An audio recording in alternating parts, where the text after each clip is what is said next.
Chapter 13. More than a dozen horses thundered down the main street of Thimble Creek.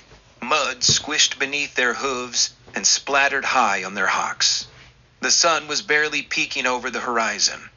Only slivers of light beamed into the gray sky above. No sooner had Harvey Trask and Peso Martin gathered the men from the Big Dollar to form a posse. The afternoon before, the rain had come fast and furious. Being close to town, they had taken refuge in the saloon to wait out the storm before setting out after the Wildcats. Simon Price was furious.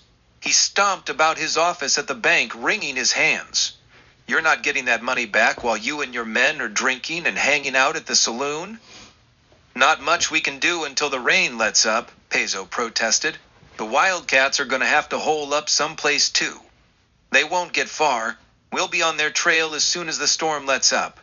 Trailing should be easy after the rain. Just make sure they don't get away and don't let your men get too liquored up," Price warned him sternly. Now, as they rode out of town at barely daybreak, Peso Martin was angry. He didn't like being bullied about by Simon Price. He was angry, too, at his men.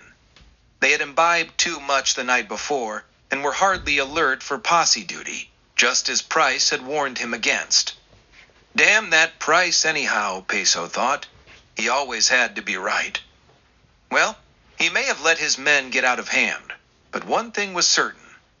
Drunk, tipsy, or hungover, they were going to bring that money back, and every one of the Wildcat gang was going to be brought back dead, slung over the back of a horse.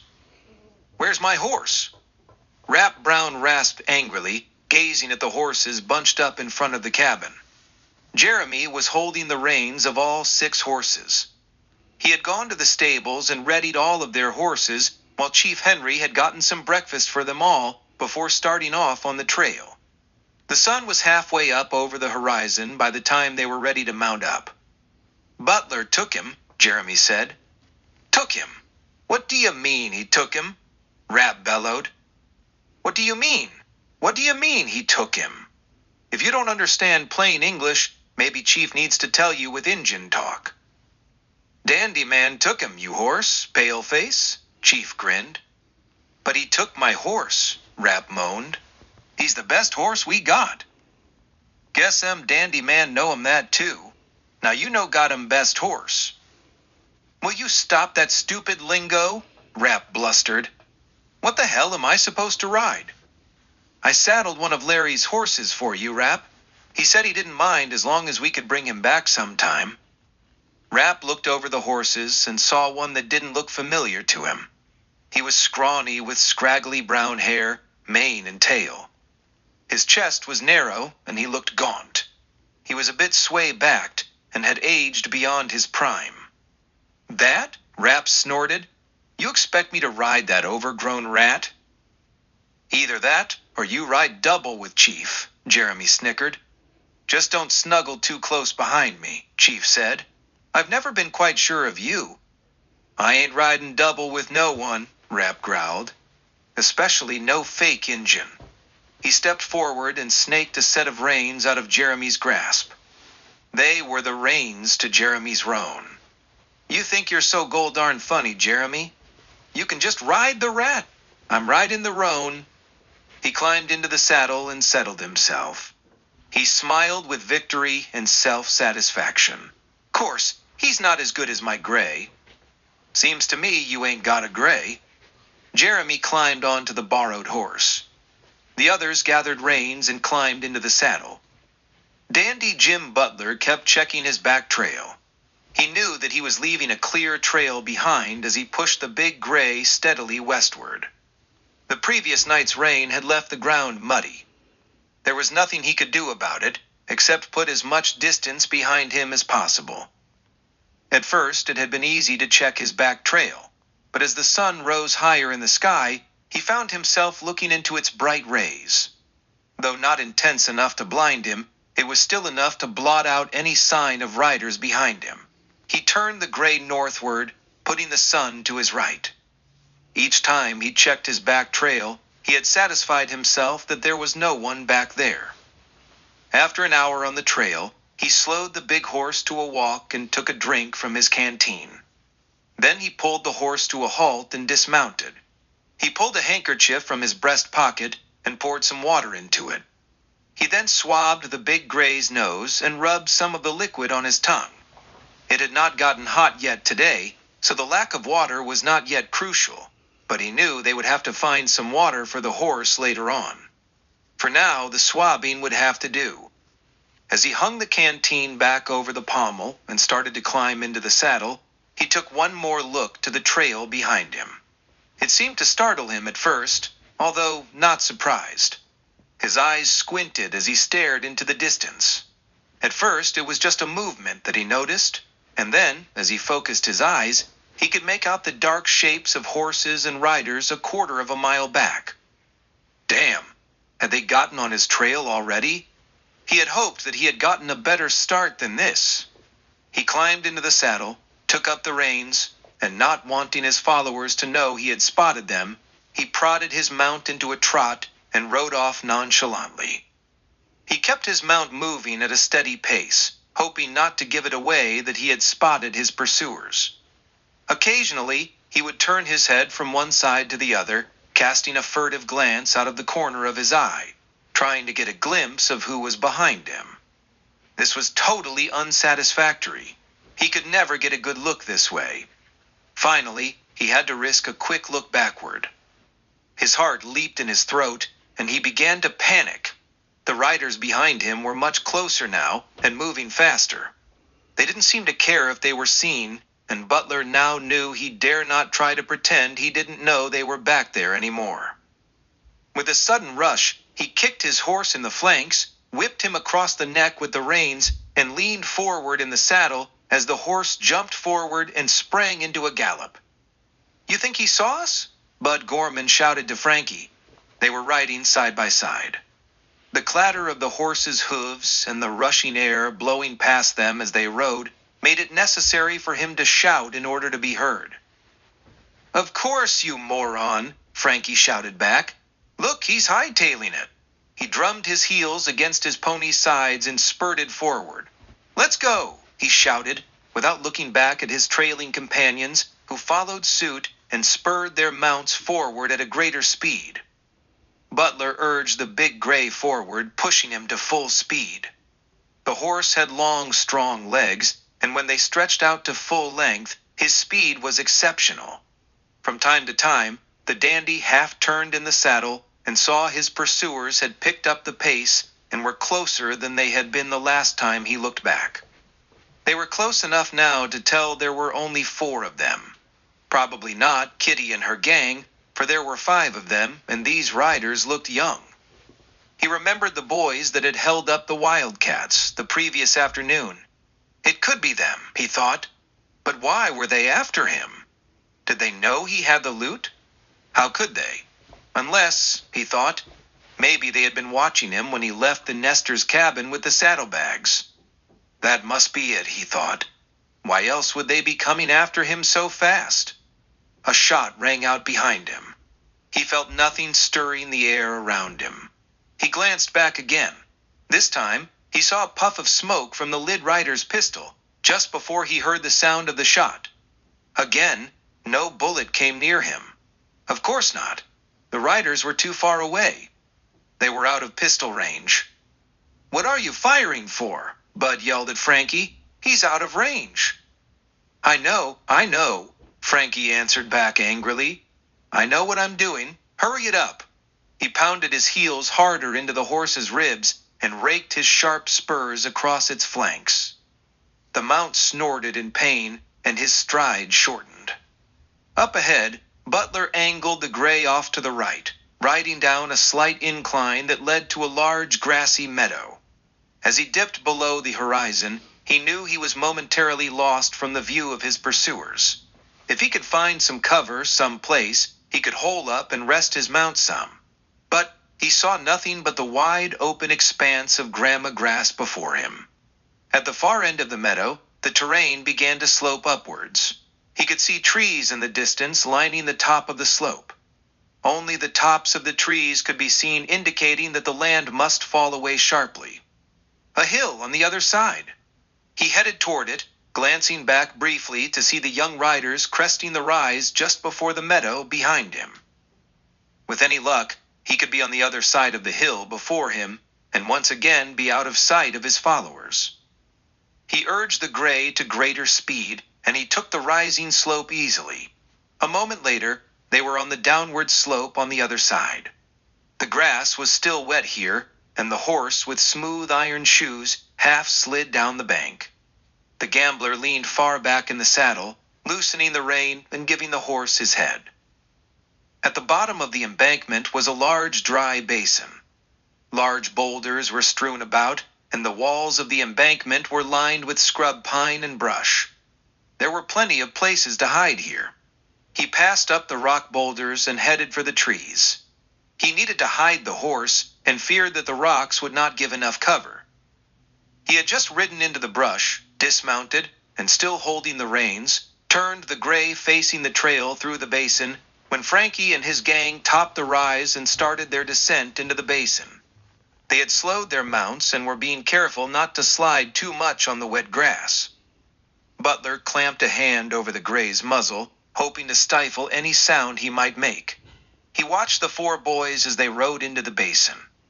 He saw them halt, looking about them, trying to decide where their quarry may have gone. He could see them arguing among themselves. Apparently, each one of them had a different idea as to what the gambler may have done. Had he hidden someplace close by, or had he ridden on? They must have decided on the latter, for they lifted their reins and pushed their mounts onward across the basin. Dandy Jim held his breath as he waited and watched the foursome ride by, cross the basin, and take the trail out. They soon disappeared from view, and the sound of their horses' shoes on rock died out. Dandy Jim waited a few minutes more to make sure they were gone. He dare not wait too long, though, for they may decide he was not ahead of them and had been hiding back here. Gingerly, he led the gray out of the brush, careful to make as little sound as possible. He gazed down the trail out of the basin and saw nothing moving. The air was still with no sound, not even the chirping of a bird. Satisfying himself that the gang of young hoods was gone, he gathered up the reins, stepped lightly into the stirrup, and swung gently into the saddle. He neck-reined the gray to turn him back the way they had come. If he could just get over the hill and out of sight before the boys returned, he might evade them for now. He had just ridden out into the center of the basin when he heard the clatter of hooves along the trail. The boys were on their way back, and Dandy Jim would be caught in the open if he didn't find another place to hide fast. Chapter 14. There he is, Frankie the Kid shouted as they entered the mouth of the basin. His pistol was still in his hand as they had been riding. He lifted it and fired without bothering to aim. The shot went wild, not even coming close as Butler wheeled his horse around in retreat. He guided the gray to the nearest large boulder, which was just off to his left, and rode in behind it, leaving the saddle while the horse was still coming to a halt. Bullets pounded the boulder, spanging in wild ricochets and sending rock chips spewing into the air like hailstones. The gambler hugged close to the rear of the rock, holding the gray close behind him, with the reins pulled short and tight. He knew the boulder didn't fully cover the horse, and he hoped a bullet wouldn't clip him. The four young, so-called bad men, leaped from their horses, guns blazing away at the rock, as they each ran for cover behind separate boulders. The horses roamed free and shied away from the gunfire, snorting and pawing at the loose gravel floor of the basin as they drifted away, reins dragging beneath them. Frankie had already emptied his gun and dropped it into his right-hand empty holster, pulled his left-hand gun, and Border shuffled it to his right. He cocked and fired in rapid succession, still chipping away the rock that was protecting the gambler. There had been a lull in the firing from his companions, and he suddenly realized they had to be reloading. In the somewhat quieting of the fusillade, he also realized that there had been no return fire from the gambler. Perhaps he didn't have a gun. Frankie grinned to himself. He hefted his pistol with satisfaction, glad that he hadn't emptied this one completely. "Hold you fire, boys," he called to his companions. "I don't think he's armed." Then to Butler, he shouted, "Am I right, dandy man? Come on out. You don't have a gun, do you?" Always the gambler and ready with a bluff, Butler answered, "If that's the way you're calling it, son, come on out and get me." His voice had a threatening edge to it. Frankie hesitated a moment. A chill suddenly dripped down his spine. The smug grin disappeared from his boyish face. "If you had a gun, you would have used it by now," he called back. "You're sure about that, son?" Butler answered. His voice was strong and confident. Frankie was beginning to worry now. What if the man really did have a gun and was just waiting to draw them out in the open? "I'm sure, gambling man, and I ain't your son." "Then why don't you just come and get me?" Butler's words were spaced out and deliberate with a hint of menace. Frankie's Adam's apple bobbed as he gulped and swallowed hard. Perspiration was beading on his forehead. "All right, gambler, I'm calling you. We're coming to get you." "We are?" Bud Gorman said almost in a whisper, but loud enough for Frankie to hear. He was peeking out from behind his rock, with wide eyes bulging. His pistol moved slightly in trembling hands. What if he does have a gun? He'll shoot us down if we come out in the open. "You're right, Bud," Frankie answered. "It is best if we don't all go out after him." Bud was momentarily relieved until Frankie added, "You go get him, Bud. We'll cover you." "Me? Why me?" Bud retorted, shock on his face. "Because I said so," Frankie answered. "I'm supposed to go out there and get killed just because you said so." Bud shook his head. "I don't think so." "You'll do as I tell you. Now get out there and get him." But he'll kill me." "No, he won't," the kid said. "He's unarmed." How do you know?" "Because I know. He's a gambler. Gamblers bluff. He's just running a bluff." "What if you're wrong?" Bud choked it out. "I'm not," Frankie assured him. But what if you are?" "Then when he pokes his head out to shoot at you, we'll fill him full of lead." "That's supposed to make me feel better?" "Quit your whining, Bud. I'm telling you to go get him. Now do it or I just might shoot you myself, you moron." All right, Bud growled, and started to slide out from behind his cover. He held his pistol tight in his hand, but his hand was shaking. Under his breath, he muttered to himself, "One of these times, Francis, you're going to call me a moron, once too often." On shaky legs, Bud stepped out from his hiding place and walked forward 3 paces. He halted. "Keep going," Frankie urged in almost a whisper. Bud glanced back at him, his jaw set with anger and fear. His palms were sweaty. He sighed with resolve and continued forward. "Come on out, gambler," Frankie shouted. "I've called your bluff. You lose. If you don't come out now, my man has orders to shoot you when he gets there." Bud was about a third of the way toward the gambler's hideout when he heard Frankie's warning. He was supposed to shoot the gambler? He didn't want that any more than he wanted to be shot himself. "Oh, Francis, you're going to pay for this," he thought to himself. Behind the boulder, Dandy Jim Butler knew he had lost. His bluff was called. He dropped the gray's reins, leaving him ground hitched behind the rock. He raised his hands and stepped out into the open. "You win," he said, forcing a slight smile. Frankie's lips spread in a beaming smile as he came running out from behind his cover, holding his pistol level at Butler. Garth and Pete slid out from their hiding places and flanked Frankie on both sides. They each had a pistol trained on the gambler. "You're just a 2-bit bluffer after all, aren't you, dandy man?" Frankie chided as they stepped forward, coming abreast of Bud Gorman, and all 4 continuing to converge on Butler. "Well, I guess I've certainly have been outclassed today." Jim half chuckled to himself as he saw the pride welling up inside the young outlaw leader.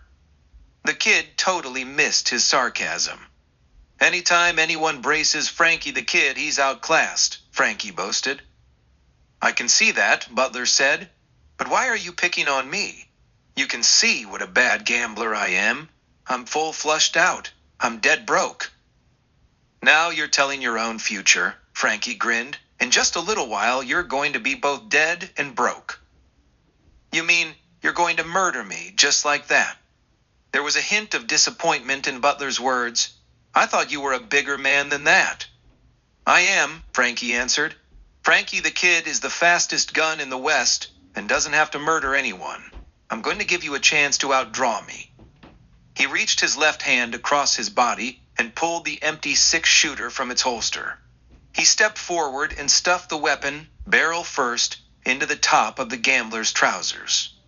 He was taking no chances, and his friends didn't need to know the gun was empty.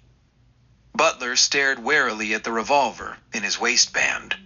I don't know, kid, he said with a faux tremble in his voice. Someone as good as you? He pursed his lips and shook his head. Seems to me that's the same thing as murder. Why, I wouldn't have a chance against the likes of you. If you want to give me a sporting chance, why don't you let me try my luck with one of your friends here? Garth, Pete, and Bud looked from one to the other. It was obvious they didn't like that idea at all. No matter, Frankie smirked. You're all out of luck, any way you slice it. Butler smiled broadly, his eyes squinting from the brightness of the sun as he gazed upward and past his captors. Think so? Maybe you ought to reconsider that, boys? 6 riders sat their mounts, spread out along the ridge above the basin, watching the scene playing out before them. Maybe we ought to just ride down there and shoot 'em all, Cyclone growled in his throat. None of them are worth a hill of beans. Seems to me this world would better off without that gambler and those snot-nosed kids. Maybe so, Matt Starr said. He was sitting his horse on Cyclone's right. Kitty was to the left. The others were spread out on both sides. But I still need Butler's testimony at the trial. You and your dad burned trial and legal goings-ons. I tell you, the onlyest justice we need out here is this. He pulled his Colt from its sheath. Best we get down there and get 'em before they see us. Let's do it. He gigged his horse forward and started down the incline. The others followed. Except for Matt, they all pulled iron at the same time. He held back a little and followed behind the others. You talk big, gambler, Frankie said. I suggest you take a good look at your situation here. I say you're out of luck. And I suggest you take a good look to your right. I believe you're out of luck too. He's right, Garth shouted as he turned to see the riders coming down the hill. There's 1,000,000 of them. He turned and ran. What the? Frankie started, first reacting to Garth and then seeing the oncoming wildcats. Pete and Bud were already diving for cover in the rocks. Frankie forgot all about the gambler. He twisted and fired wildly at the oncoming riders. They were halfway down the slope now, and he could see them clearly. Dusters flapped in the wind, and sunlight glinted on the pistols in the riders' hands. Butler dived behind the boulder where the big gray still stood. Frankie had opened the play, and now the wildcats began to fire as they rode. Bullets kicked up stones around Frankie's running feet and spanged off the rock that he dived behind. He landed on his side and rolled up against the rock. He scrambled to the side and peered out, pushing his pistol forward. The wildcats were in the basin now, their mounts thundering onward at a full gallop, guns blazing, peppering the rocks, and keeping the young outlaws in their hiding places. Frankie fired again indiscriminately without aiming and without hitting anyone. He was so scared he wouldn't have known it if he had. He fired again and squeezed the trigger a third time. This time, the weapon clicked on an empty chamber. Damn! Frankie cringed back behind the rock. Why, oh, why hadn't he reloaded before, and why hadn't he kept the other gun that he had given to the gambler? His eyes were wide with fear. He dropped his useless pistol, jumped to his feet, and started running away from the oncoming riders. Everything was just a blur of light and flashing images that didn't seem to register a coherent vision. His heart pounded in his head, and perspiration poured down his face as he ran randomly, going nowhere in particular, just away, anywhere. The sound of pounding horses' hoofs on the stone gravel, fast approaching behind him, was a jumbled roar in his brain. His legs were buckling beneath him, and he couldn't seem to will them to move. The crushing thud of a weight against his back drove him face downward onto the stony ground. His face and hands, sliding across the gravel, were badly scraped. Kitty had been the closest to Frankie when he ran out from behind his cover. She angled her pinto to the right and rode him down. When she was close enough to the running outlaw, she had leaned out of the saddle, throwing herself into him, striking him in mid-back and forcing him to the ground. With her knee firmly planted into his spine, she pushed hard. At the same time, she drove her fingers into the boy's matted hair and pulled his head up, arching his back until a disc or two snapped. She shoved his face back into the gravel. Then, placing her foot against the outlaw's back, she pushed herself to her feet. Frankie yelped in pain. She planted her pistol against the back of his head, pulled the hammer back until it clicked to full cock. Don't move. Don't even make a sound. You whining little piece of dung, or I'll blow your freaking head off right here and now. Meanwhile, Frankie's 3 companions had turned tail and were running across the basin with Cyclone, Rap, Jeremy, and Chief in pursuit. Matt Starr had held back, watching Butler jump back behind the big boulder where the gray stood waiting. Starr urged his sorrel down the slope, just as he saw the gambler on Rap's horse galloping away off to the left. As Matt reached the bottom of the hill, his heels drummed against his mount's ribs, urging him into full stride. The gambler had a good head start and a good horse, but he was not a great horseman, and Matt quickly gained on him and closed the gap. Jeremy had closed in on Garth, his lariat twirling just above his head until he was almost on top of the boy. The rope snaked out and the loop settled over the young outlaw's shoulders and arms, pinning him tightly. The rope went taut as Jeremy brought his horse to a sudden stop, iron-shod hoofs slipping and sliding in the loose earth. Garth flew off his feet and landed with a thud on his back. The wind was knocked out of him, and he writhed in pain as he rolled over. Jeremy wrapped the rope around the saddle horn and leaped to the ground to take charge of his captive. Rap had by now caught up with Bud, and as he rode abreast of the running outlaw, he kicked out with his right foot, catching the young man with a swift kick in the back of his head. Bud dropped to the ground like a sack of potatoes and lay motionless as Rap's horse carried him on by. Rap pulled sharply on the reins, trying to draw his horse to a halt. Cyclone and Chief slid their horses to a halt, converging in front of Pete and blocking his path. The young man covered his head and threw himself to the ground, rolling away from the stomping horses' hoofs that were churning up the ground around him. His shoulders shook as he sobbed and cried like a baby. Matt Starr had rapidly closed the distance between himself and Jim Butler. They were 2/3 of the way across the basin when Matt pulled his sorrel up behind and moving alongside of the gambler. Butler was lashing the gray's neck savagely with the ends of the reins and kicking wildly at the big horse's ribs and flanks.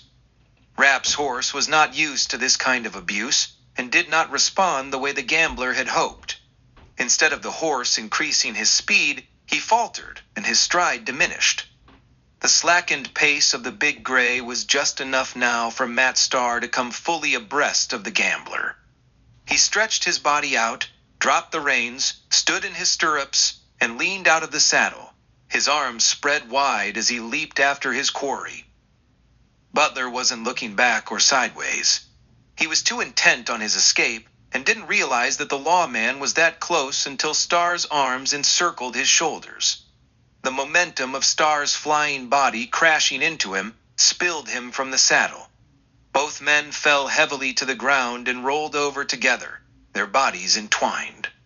The sorrel and the gray both raced on past their fallen riders and slowed to a halt several yards beyond them. Star and Butler rolled several times before momentum ceased. Matt managed to roll on top first and pinned the gambler beneath him. He quickly jumped to his feet, grasping the gambler by his collar with his left hand, and pulled him upward with himself. Butler was still stunned and wobbly on his legs when Matt's right arm swung wide, smashing his clenched fist into Butler's jaw. The dandy's eyes crossed and glazed over dully. Matt loosed his grip on Butler's collar. Butler's knees buckled, and he sank limply to the ground, unconscious. Matt was breathing hard from the exertion as he stood spread-legged over the still form beneath him. At first, all he could hear was the sound of his own heavy breathing in his heaving chest, and then, suddenly, he had become aware that all hell had just broken loose. The rim of the basin had come alive with a horde of riders descending the slope. Guns were blazing, and thick clouds of powder smoke partially covered the onslaught. Sunlight glinted off Harvey Trask's sheriff's star. The posse had finally tracked them down, but the posse was larger now than it had been the day before, and the members were mostly Simon Price's ranch hands. Peso Martin was riding out front with Trask. Cyclone had spun his horse about and was returning fire. He was waving at his companions and shouting. Matt couldn't hear him above the din of the gunfire, but obviously Cy was rallying the others to take flight. Arapaho and Chief Henry had backed their mounts away from their prisoner. They also were firing back at the oncoming posse. The air was filled with the thunder and crashing of gunfire, but somehow no one had been hit yet. Saddles were still filled. Kitty had turned her attention away from Frankie the Kid and was firing at the charging posse as she raced to her pinto and swung Indian style into the saddle with one sweeping smooth motion without touching a stirrup. She wheeled her mount around, facing the posse and still firing without taking time to aim and not knowing if she had hit anyone. But one of the riders had taken a slug in the shoulder, slumped in his saddle, and fell from his horse. He rolled onto the ground with the rest of the riders, trying to avoid riding over him. The posse spread out wider as they rode into the basin. Cyclone was wheeling his big chestnut away from the attackers, firing behind him. Lead zinged through the air around him. Bullets kicked up stones and dirt beneath the chestnut's hoofs. Ricochets spanged off the boulders and rocks. "We got to get out of here!" he was shouting to the rest of the wildcats. He spurred his horse into a gallop away from the posse. Kitty swung her pinto alongside Cyclone as he raced by. Rap and Chief Two Owls veered away from the cringing boy on the ground, turned their mounts and headed off to follow Cyclone and Kitty. By now, none of the gang was taking time to fire back at the pursuing lawmen. They just spurred their horses, racing hell bent for leather across the basin, heading for the trail out on the other side. Jeremy had abandoned his captive, mounted up, and followed after his 4 companions. They were already far ahead of him, and he lagged far behind. The plug horse he had borrowed from Larry Madden had no speed and no stamina. Bullets were whizzing close by, and one burned across the plug's right flank. The animal stumbled and fell to the ground as Jeremy tried to shake himself loose from the stirrup and jump free. But this was to no avail. His left foot was still caught in the stirrup as the animal fell, pinning his leg to the ground. He writhed, trying to pull free as the horse struggled to regain his feet. His right leg dangled over the plug's round belly on the other side. He fell backward onto the ground, his foot still caught in the stirrup. The horse dragged him a short distance before his boot finally slipped free. By now the posse had caught up to him, sliding to a halt with guns aimed and surrounding him. Jeremy had lost his gun in the fall and knew there was no escape for him. He lifted himself to a sitting position on the ground with his arms raised and palms facing upward. Trask shouted to no one in particular, "3 or 4 of you men take charge of this mangy critter. We'll get the others." He led off after Kitty and the others. 4 men lagged behind, guns still trained on Jeremy. Jeremy looked away from his captors and watched the rest of the posse ride off out of the basin. Cyclone, Kitty, Rapp and Chief had already disappeared from view. Chapter 15.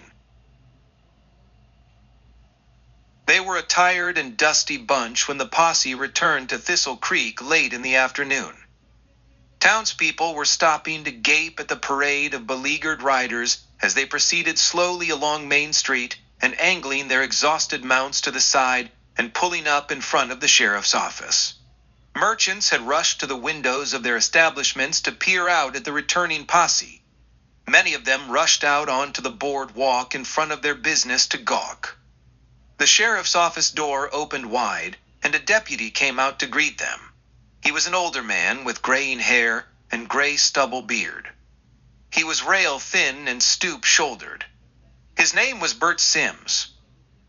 Trask and Peso Martin reined up at the hitch rail directly in front of the jail. The others spread out along the street on each side and behind them. One of the posemen had been wounded and had a makeshift bandage about his shoulder. 6 men appeared to be in tow as prisoners, and Matt Starr sat his sorrel just behind them.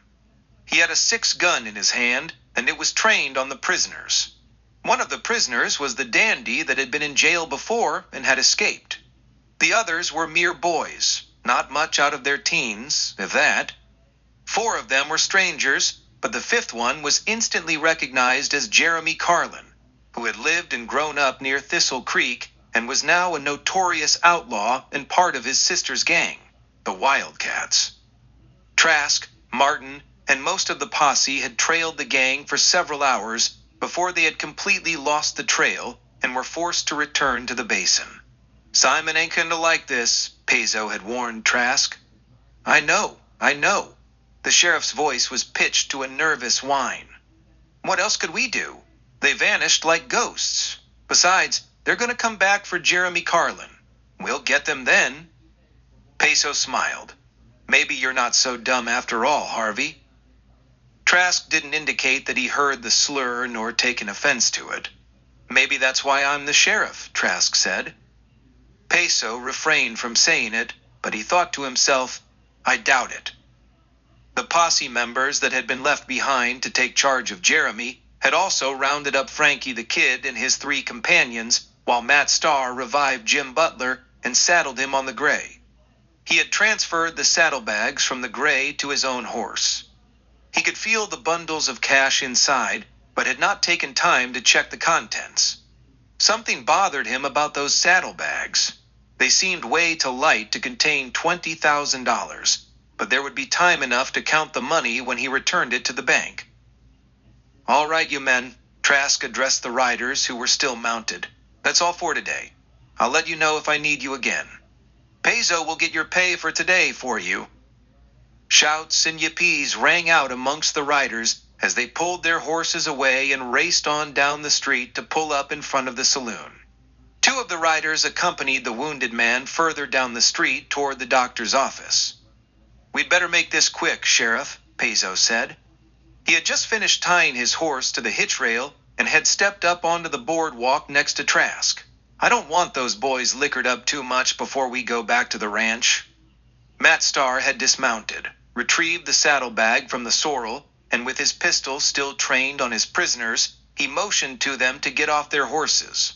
He followed them up onto the boardwalk where the deputy took charge and ushered them inside. The light was dim inside the sheriff's office, and the sharp contrast from the bright sunlight outside made Trask, Peso, and Matt squint as their eyes adjusted.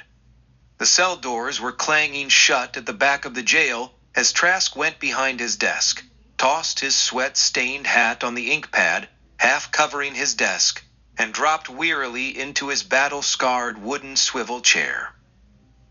Matt tossed the saddlebags on the desk in front of the lawman. They landed with a thud. Trask jerked his eyes up and wide open. "What's that?"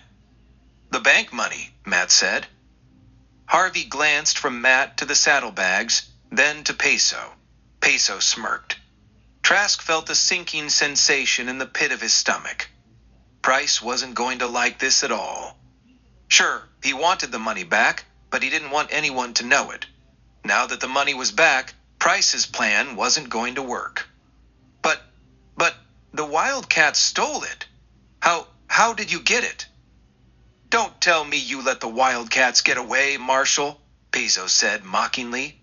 I heard rumors about you and Kitty Carlin. Matt shot a furtive glance of disgust toward Pizzo Martin.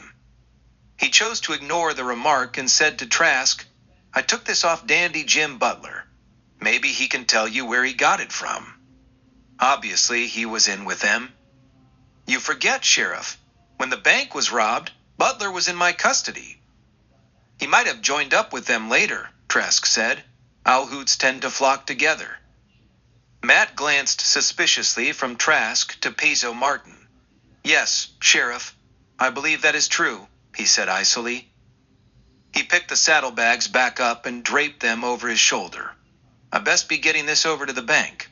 I'm sure Mr. Price will be glad to get it back, and I think we should count it together just to make sure there are no discrepancies.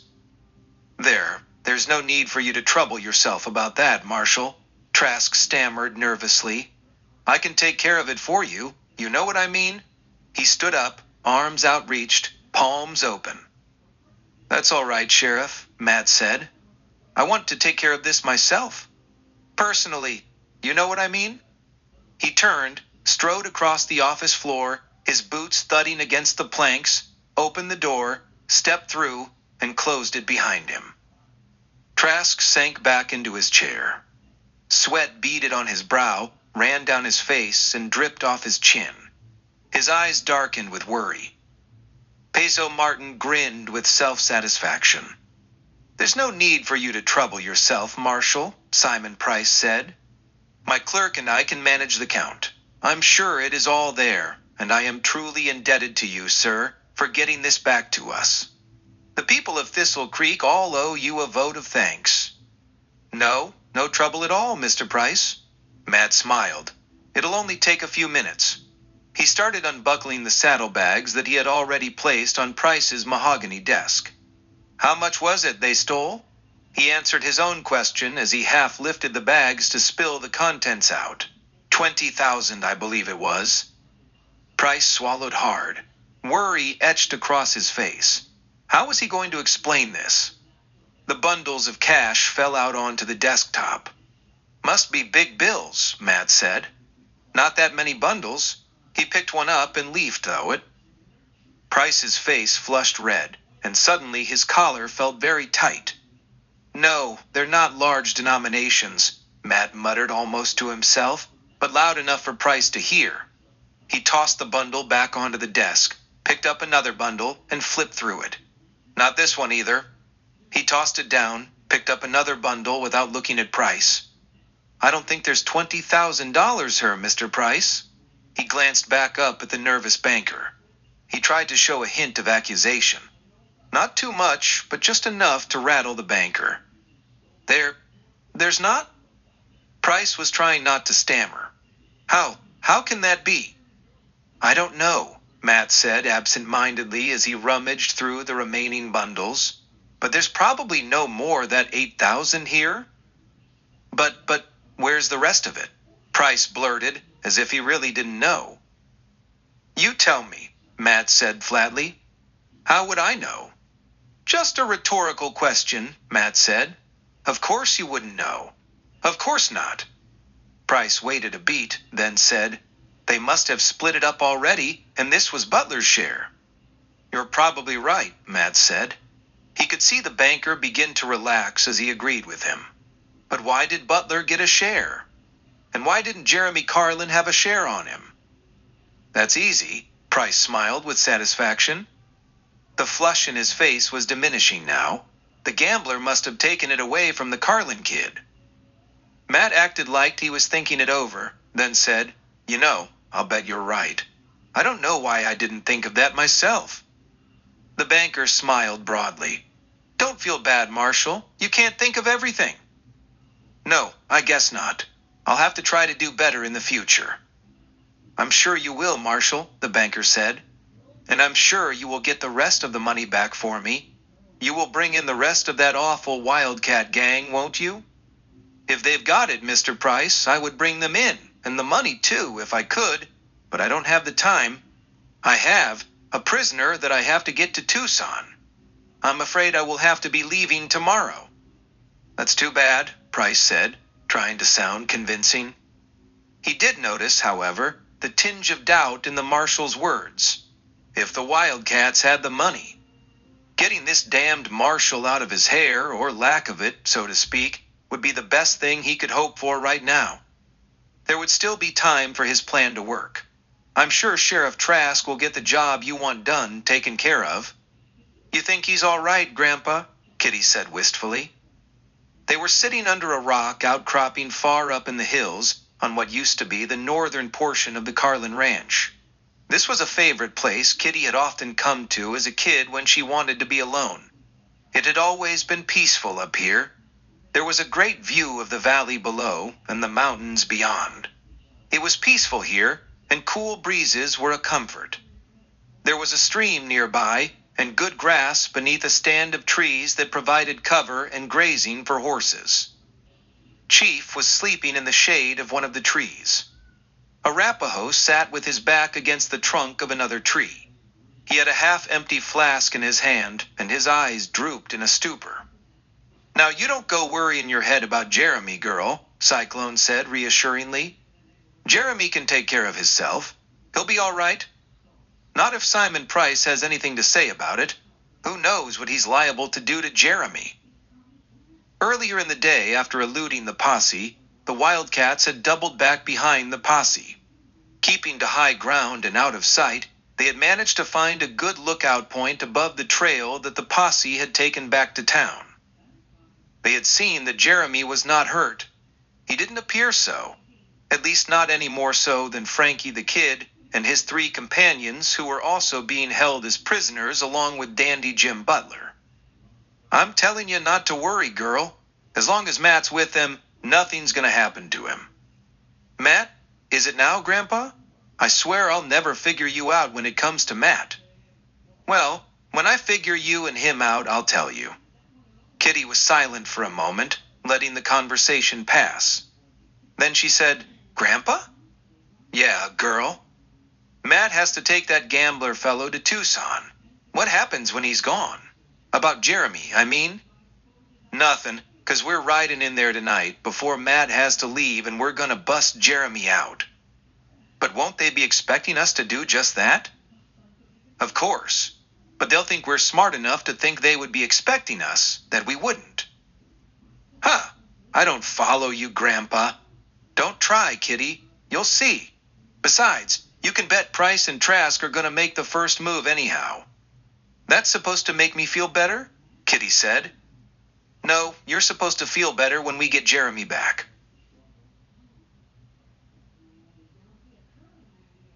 Chapter 16. "Why do you get the bunk?" Bud Gorman complained. "Because I'm the boss, that's why," Frankie the Kid said. He was lying flat on his back on the solitary bunk in the cell. It wasn't much, just a rough wooden frame and a straw-filled mattress. The fabric was dirty and dingy. It smelled musty. Besides, my back hurts like crazy. "You mean from where that girl beat you up?" Bud said, leaning his back against the barred cell door. "How many times I gotta tell you?" Frankie whined.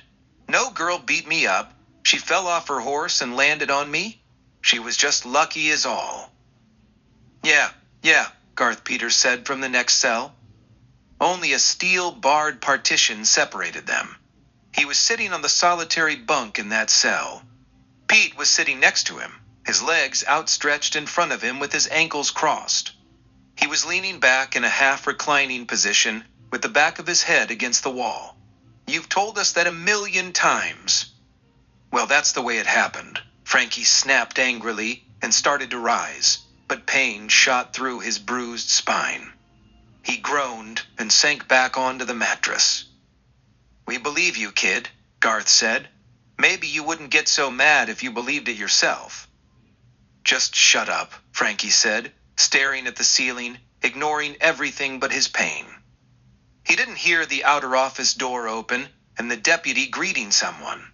It wasn't until the newcomer strode into the cell area that Frankie turned his head and saw Matt Starr approaching.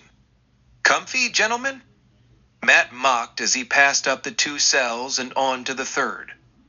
Dandy Jim Butler and Jeremy Carlin occupied this cell.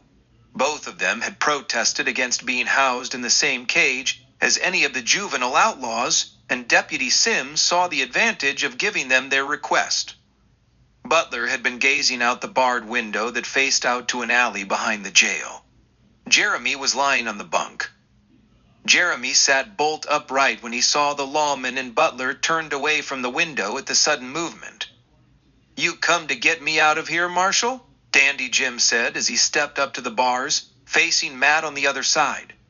"No, not yet," Matt said. "Tomorrow, there's another stage out in the morning. We'll be on it." "Matt, what about me?" Jeremy jumped to his feet and rushed up. "I don't know, kid," Matt said, sounding deeply concerned, his brow furrowed. Jeremy stepped back. His eyes flared with anger. "I told Kitty we could never trust you. You're just another law dog like all the rest." "Before you get too excited, Jeremy, there's a few things we need to get straight. Then maybe I can see what I can do." "You can't do nothing," Jeremy scoffed. "You said so yourself. You're leaving tomorrow. What chance will I have then with Price and Trask calling the tune?" "We'll see," Matt said in a quiet voice. "Come close to the bars. We need to talk." He nodded his head toward the other cells, indicating he didn't want their conversation to be overheard.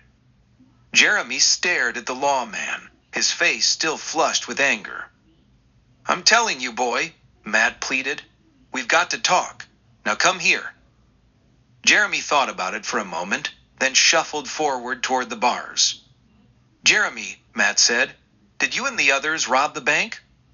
"We told you 1,000,000 times. Of course we didn't." His voice rose in anger. Matt raised his palm, signaling Jeremy to lower his voice. "Not so loud," he said. "Just settle down and tell me where you got the money from." "There were 5 other guys, dressed like us, so they could put the blame on us. We saw them coming out of the bank. Sure, we was there to rob the bank ourselves, but they beat us to it. We tracked them down and took the money away from them." "How much money was there?" Matt asked. "I don't know," Jeremy said. He thought a moment.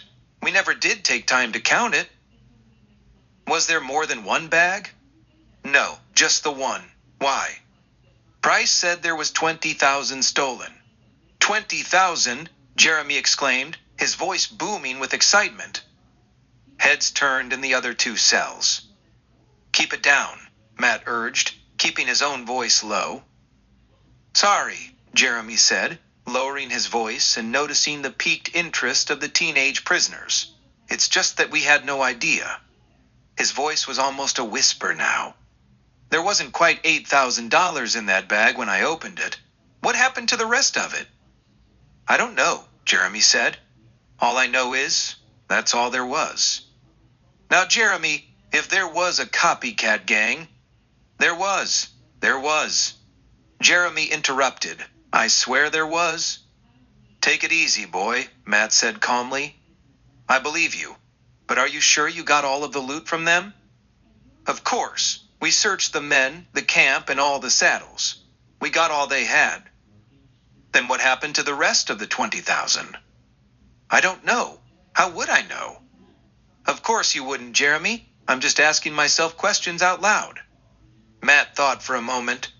Maybe there never was 20,000 to begin with. Maybe Price inflated the amount. "You think he staged the robbery to blame it on us and he's keeping the money for himself?" "Could be," Matt mused. "But it's his bank." "His money," Jeremy said. "No, it's depositors' money. He has to be able to account to them, and there are always bank examiners keeping watch. I wonder if that's a possibility. What better way to hide missing funds than to stage a robbery? And blaming it on the Wildcat gang would be icing on the cake." "Why that low-down skunk?" Jeremy exclaimed. "You going to arrest him?" "I can't. There's no proof of anything. As far as anyone is concerned, your sister, Cyclone, and the others are wanted for the crime." "Then what are you going to do then?" Jeremy demanded. "I don't know," Matt answered. There's really nothing I can do until I get back from Tucson in a couple of weeks. What am I supposed to do in the meantime? Just hang on, kid. Hang on and hope for the best. Hope for the best? Price will have me strung up before you get back. Cyclone and Kitty won't let that happen. Maybe that's what Price is counting on. Maybe I'm bait. Maybe he'll get us all. Have you thought of that? Yes, Matt said grimly and sighed. Yes, I have. Star's over at the jail right now, Peso Martin said. He was standing in Simon Price's office with his back against the closed door. Price was sitting behind his desk, and Flo lounged lazily in the overstuffed chair in the corner as usual. Harvey Trask leaned against a filing cabinet on the other side of the room. He made a beeline for it right after he left your office. What happened in here anyhow? He opened the bag of money from the robbery right in front of me. He knows there wasn't 20,000 there, Price said rapidly. He swiveled nervously in his chair. So? You say the Wildcats still have it, Peso said. Nothing's changed. You can still pull this off. That's what I told him, you fool, Price retorted. Peso didn't like being called a fool, but he let it go this time. But you don't think he believed you, do you? Of course not. He's suspicious, all right, and you can bet he's over at the jail right now to find out from Jeremy about the money. Jeremy Carlin is an outlaw, Peso said. Who's going to believe anything he says? You're forgetting Matt Starr is sweet on Kitty Carlin. Oh, he'll believe him all right, Price whined. He jumped up from his chair, started to pace about. He thrust his fisted hands into his pants pockets and fanned them outward. He was rattling coins together within the confines of the fabric. Yeah, but Starr's got to leave town with that gambler soon, Trask said. Once he's gone, we should have clear sailing. Price glared at the lawman. Clear sailing, you say? I was just thinking, Trask started. Best you leave the thinking to me, you bonehead. We still got Kitty Carlin and her gang to worry about. If Starr's figured out what's happening, Jeremy will know it too.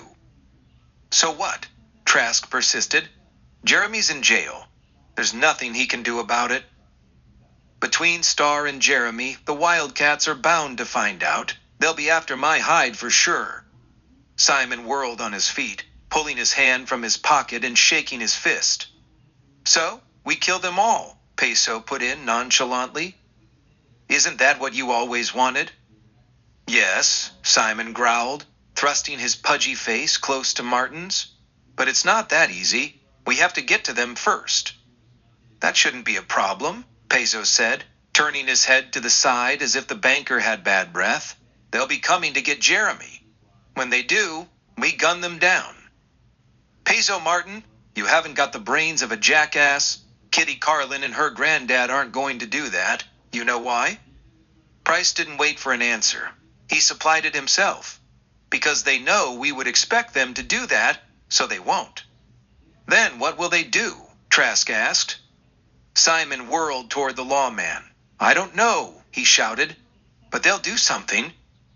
Peso shot a furtive glance toward Flo. She shrugged with annoyance. They both knew Simon was coming unglued. Simon turned and caught the exchange. What? Price demanded. You think I'm running scared? I'll tell you I don't scare that easy. Then what's all this blustering about, Simon? Flo said as if she were bored. I'm not blustering, Price protested. I'm just thinking out loud. Peso wanted to say, sure, boss, but refrained. And I'm thinking right now of a plan that will keep the Carlins from finding out anything.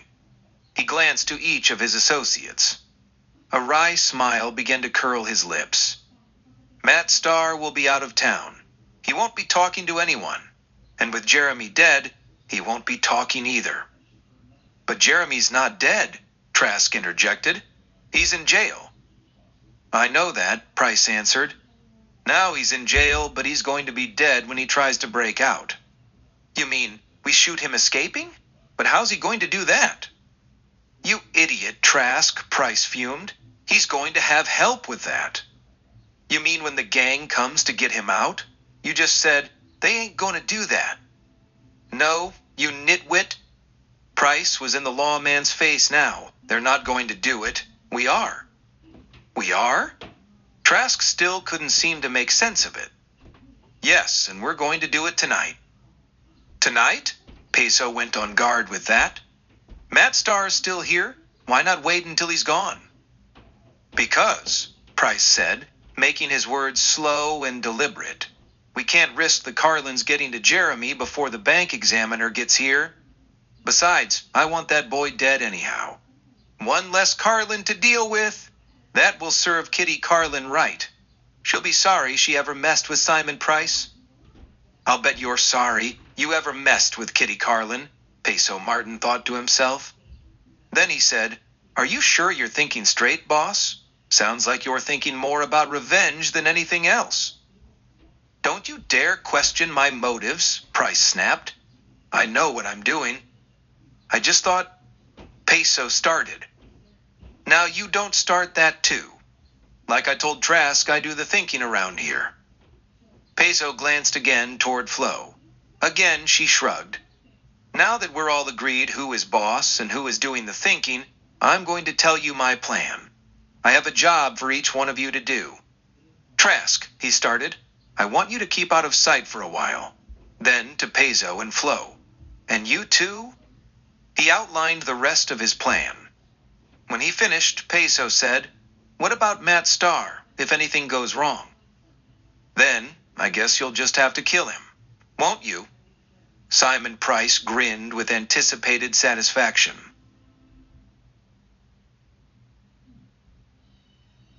Chapter 17. Eunice Price swayed on her feet as she opened the front door. A day full of drinking had taken its toll. Her bleary eyes blinked spasmodically as she tried to focus on the face of the man framed in the doorway. Mrs. Price, I've come to see Sarah. The voice was soft and gentle, but through Eunice's haze, she could still recognize the voice that was oft-times rough and cruel. The man stood with a politeness most uncommon to him. His black, broad-brimmed hat was in his hand as a gesture of courtesy. What do you want? Eunice's words slurred with disgust. Peso Martin ignored the rebuff. Like I said, Mrs. Price, I've come to see Sarah. Well, she don't want to see you. She started to push the door closed, but Peso placed his right foot between the door and the jamb.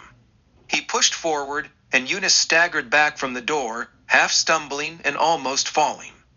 Her hand on the knob managed to keep her upright. Sarah! Sarah! Peso shouted as he stepped into the vestibule.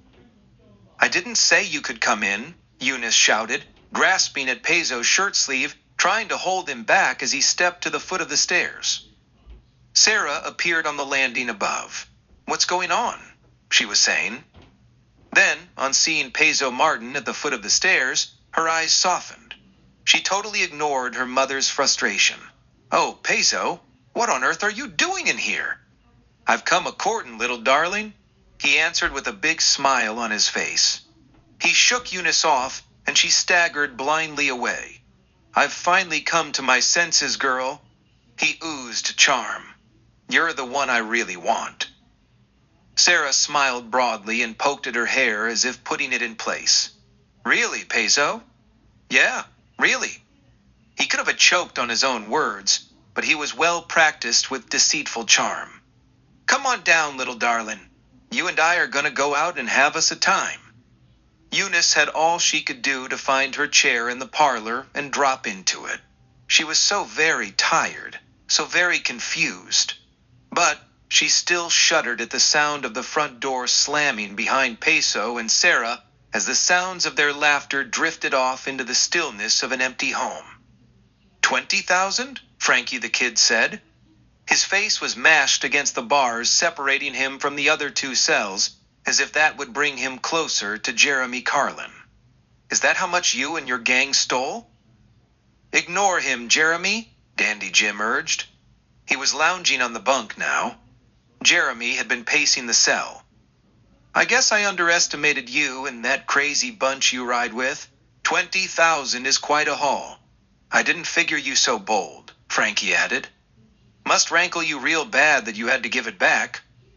"Shut up," Jeremy retorted. "You didn't help much by horning in. If you'd have stayed out of it, we never would have been caught." "Seemed to me your purty dandy friend there caused you more trouble than we did," Frankie said. Jeremy glanced at Butler. "Yeah, you got that right," he said with disdain. Dusk had drifted away to almost complete night by the time Matt Starr finished his meal at the Bluebonnet Cafe. He had been hungry, for he had not eaten all day, but somehow he didn't enjoy his meal. He had already forgotten what he had eaten. His head was filled with thoughts of Kitty and her gang. He feared for what may happen to them and to Jeremy while he was away to Tucson. He wondered what Simon Price was really up to, and he knew better than to underestimate the man. He had just stepped off the boardwalk in front the cafe and started across the street toward the hotel when he saw Sarah Price wheeling a buckboard into town. The team of unmatched horses was lathered from being driven long and hard. She pulled the horses to a halt in front of the sheriff's office and jumped down from the wagon before the horses had fully come to a stop. She bounded up to the office door, opened it, and darted inside. Matt wondered what that was all about and decided he had better find out. He had just changed his course and stated for the jail when he saw Flo Baxter rush out the front door of the hotel and into the street. She stopped momentarily, looking up and down the street, and then, as if seemingly seeing Matt for the first time in the dim light, she waved at him and ran forward, shouting, "Marshal! Marshal Starr!" She ran up to him. Her breathing was deep and labored. Her eyes were wide with excitement. "Oh, Marshal, I'm so glad I found you." She grasped him by both arms, pinning them to his sides. What's the matter?" Matt Starr asked awkwardly. Somehow the damsel in distress routine didn't seem fitting for Flo Baxter. Have you seen Sheriff Trask?" She blurted. "I've looked all over for him. I can't find him anywhere." Her fingers dug into his arms. Even through the fabric of his shirt, he could feel the sharpness of her painted nails. "No, I haven't. Did you check his office?" "Of course, that's the first place I looked." "What's the matter?" Starr asked. "Why are you looking for him?" I've been robbed," Flo said frantically. "Robbed? Who robbed you? What did they take?" "Oh, I don't know," Flo said. I don't know who did it, but they stole money and jewelry from my room, even my best brooch. Couldn't one of the deputies have helped you?" "There was only one at the sheriff's office, and he said he had to guard the prisoners. Oh, Marshal Starr, can you help me?" "Well, it's not really my job." Matt started to protest. "But you're a lawman. Surely you can help me. Please come take a look at my room. Maybe you might find a clue or something." Or something, Matt thought to himself. Somehow, he was sure Flo was trying to play him for a sucker. The woman just didn't have it in her to be on the level. "Oh, come on, just take a look." She had turned and was pulling him by the arm behind her as she led the way back to the hotel. She wasn't giving him a chance to say no, and he almost stumbled forward following her lead reluctantly. "Oh well," Matt thought to himself, "might as well find out what this is all about." He knew whatever it wasn't going to be good. "You've got a visitor, Carlin," Deputy Sims said, escorting Sarah Price into the cell area. "Sarah?" Jeremy exclaimed, rushing to the bars. He clamped his hands tightly around them and pressed his face through the bars as much as he could. "Oh, Jeremy," Sarah said as she rushed up to him, placing her hands on as much cheek as she could, through the bars, and kissed him hard on the lips. Jeremy was stunned by the sudden display of affection. It had been a long while since he and Sarah had been close. Ever since the death of his father and his time on the Owl Hoot Trail with Kitty and the others, he had scarcely thought of Sarah Price. A flurry of catcalls went up from the other cell as Frankie the Kid and his cohorts took notice of the attractive girl now throwing herself on Jeremy Carlin. "Now if that don't beat all," Frankie said. "What you got, Carlin? A babe like that and $20,000, and you're stuck in here?" Sarah broke off the kiss and leaned back, still holding Jeremy's cheeks. She glared angrily at the boys in the other cells. "Don't pay them no mind," Jeremy said. "They're just punks." "Oh, Jeremy," Sarah said. "I've missed you so. Remember those times down at the pond?" "Yes, Sarah," Jeremy said wistfully. "I do." Pleasant memories were creeping back into his brain, and he suddenly felt very sad. "Oh, Jeremy, why did things have to turn out like this?" Reality suddenly flooded back. "Your father, it was all his—" The words came out tinged with anger. Sarah removed her hands from Jeremy's face and took a step back. "My father? Yes, I know." She let her head bow and her eyes closed momentarily. She lifted her head again and her eyes opened. "That's why I can't let him do this to you, Jeremy." She stepped closer and lowered her voice. "That's why I came here. I came to help you get away." Dandy Jim Butler looked up suddenly. He thought he heard what she said, but he wasn't completely sure. If he had heard correctly, he couldn't believe that Simon Price's daughter had anything but harm in store for Jeremy. He sorely hoped that Jeremy wouldn't believe her either. Flo's room was in complete disarray. Dresser drawers were open and clothing was hanging out. Some were strewn about the floor. Furniture was turned over, and it certainly looked like there had been a robbery, or at least someone had been looking for something. "See, Marshall," Flo said, waving her arms as if presenting the grand scene. "Just like I told you, I've been robbed." Matt stepped further into the room, gazing about. He walked to the window, pulled the curtains aside, and lifted the blind. He felt along the edges of the window and tested the lock. It was secure, didn't come in the window.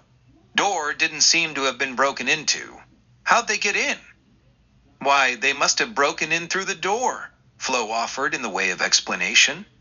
There was a slight nervousness and a touch of uncertainty in her voice.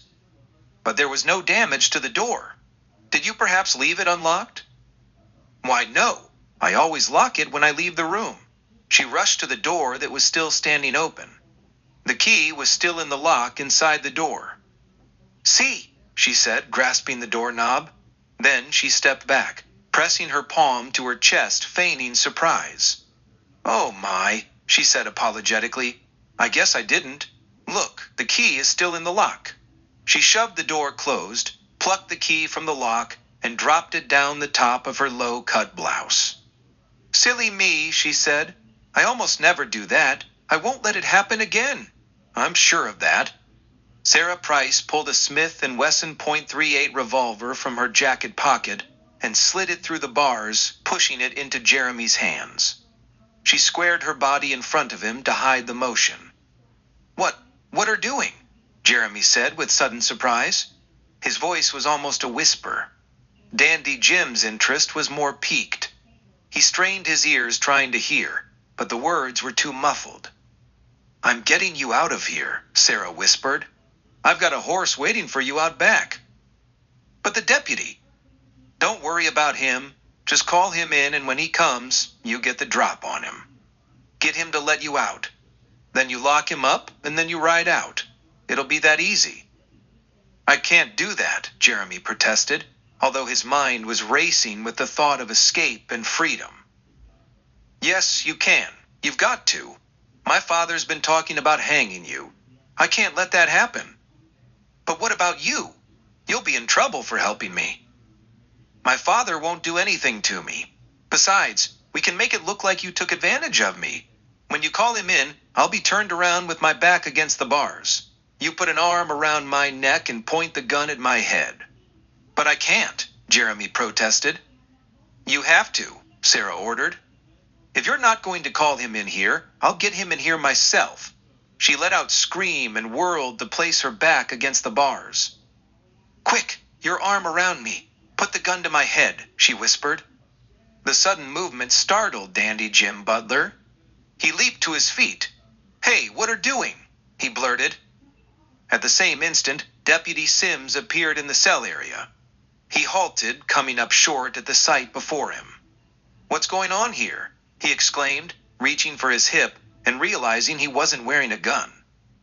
Whether he liked it or not, Jeremy knew the play had been opened. There was nothing else he could do but see it through.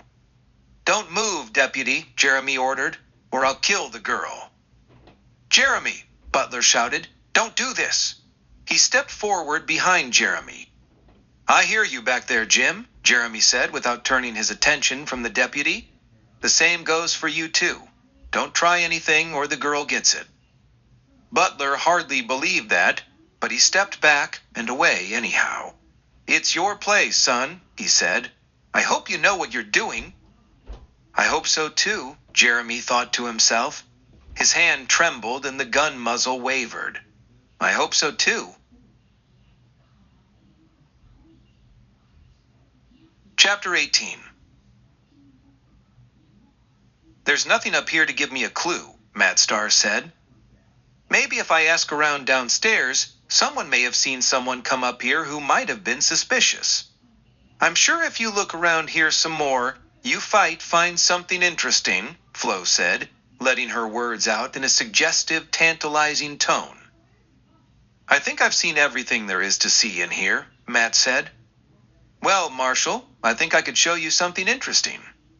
Flo batted her long eyelashes. She sidled up close to him. He could smell her perfume and could almost feel her breath. Matt stepped back warily. He knew where this was leading, and he didn't like it one bit. But, always the gentleman, Matt Starr refrained from being blunt or rude. I really think I should check downstairs," he said. "But you don't even know what's missing," Flo persisted, stepping closer again, softening her voice. Again her lashes flashed. "You told me," Matt retorted.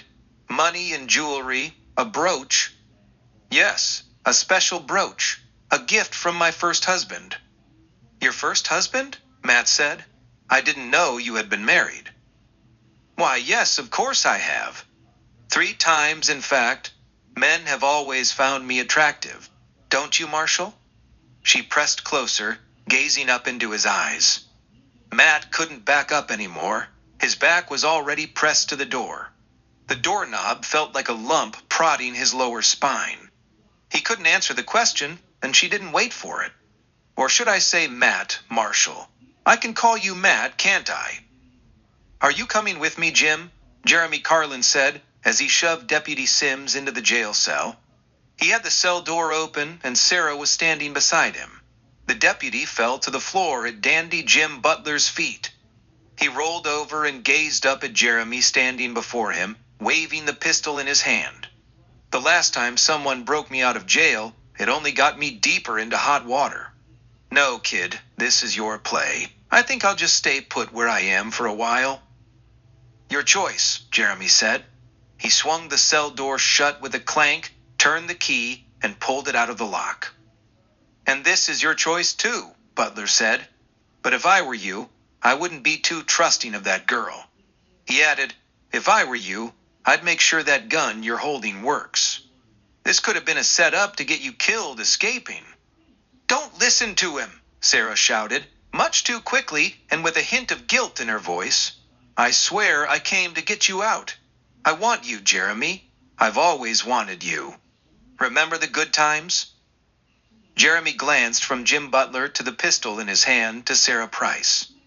Something in her face and voice told him that the gambler was making sense. He pulled back the pistol's hammer and ran his thumb over the inside. He felt the firing pin intact.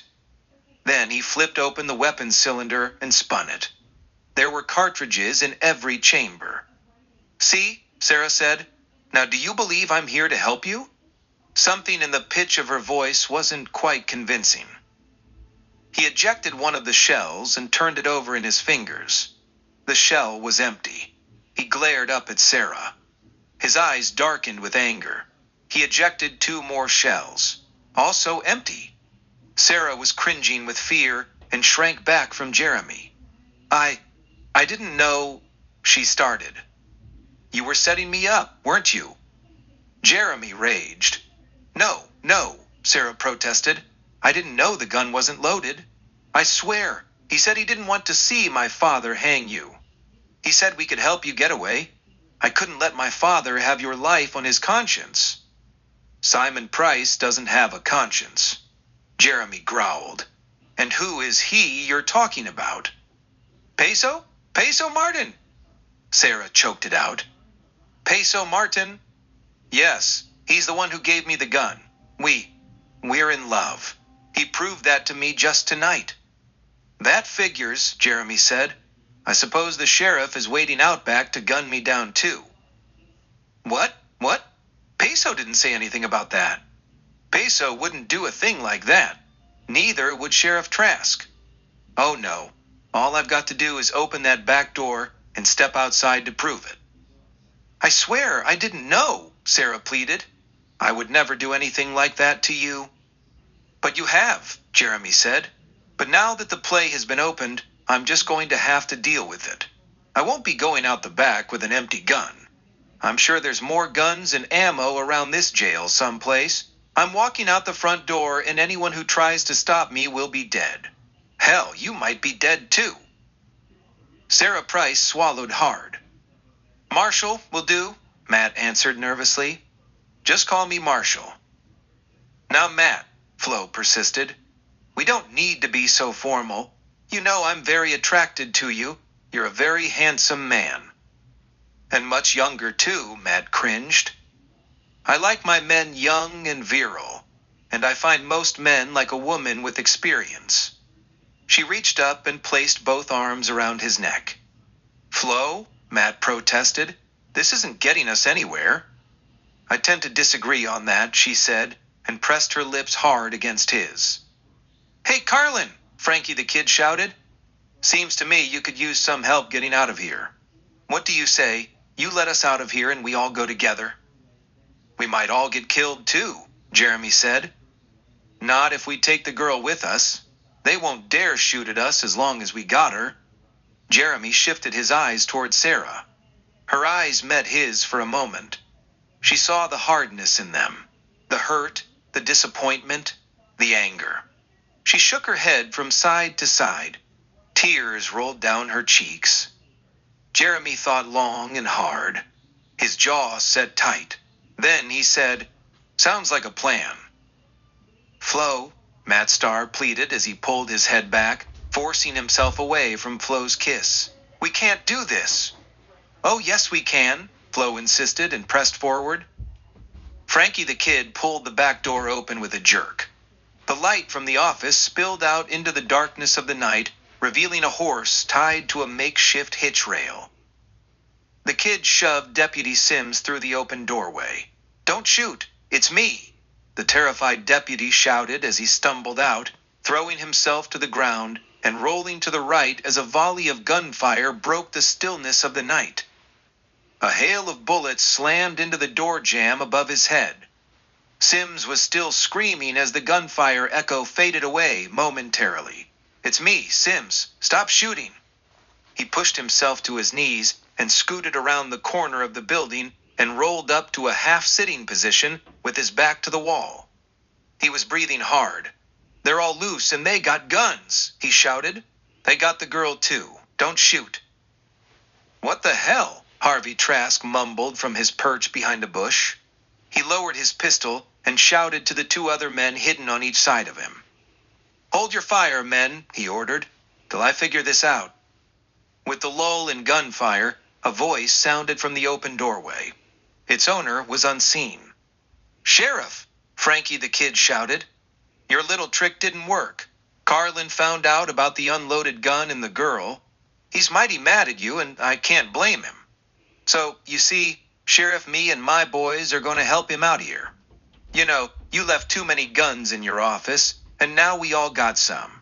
And we all want to ride out of here in one piece. So best, you listen up, and listen up good." "You'll never get away with this," Trask retorted. "Give yourselves up now or you'll all die." His bluff wasn't even convincing to himself. "Then the girl will die too," Frankie answered. "Do you really want that?" Of course he didn't, Trask thought to himself. How was Simon Price going to take this? "Let's hear it," Trask answered back. "What do want?" "We just want to ride out. No one on our trail," Frankie answered. "All right," Trask agreed. Come on out and be on your way. Frankie laughed. What on one horse? That's all I see out there. We'll get you more, Trask shouted. All right, Frankie agreed. We'll need 6 horses. And we want them out front. You've got just 2 minutes to get them, so you better grab what saddled horses you find. They better be there by the time we come out the front door. Remember, the girl will be with us. Anyone tries to stop us and she's dead. You got that? Trask swallowed hard. I got it. He motioned to his deputies and said, do what he says. Get those horses fast. The 2 deputies scurried away.